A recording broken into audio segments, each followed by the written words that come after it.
It's the last week of February.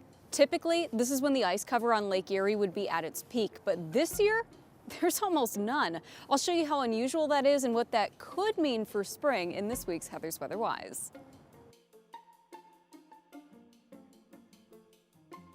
Daylight has been increasing for about 2 months now. Average temperatures have been coming up for about 2 weeks. Meteorological spring starts on March 1st. All of these factors work against new ice forming on the lake. As of this week, less than 1% of the surface had any ice cover at all. Out of the past 46 winters, ice cover reached 90% or higher 32 times. So this winter is especially exceptional. If you look at some other numbers this winter, the lack of ice shouldn't surprise you. Our longest stretch of days below 32 degrees is just 4 days. Only 2 nights had a temperature drop into the single digits. We typically have about 16 such nights in a winter. It's hard to form ice if it's not cold enough.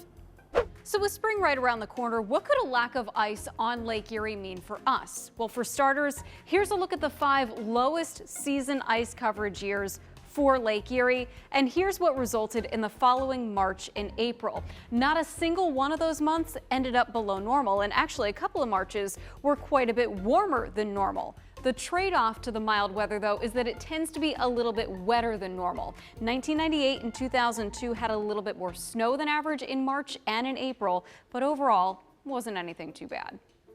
So spring came early those years. But hang on. The 6th lowest ice coverage year was just a couple of years ago, the winter of 2016-2017, with 35% ice cover in early February.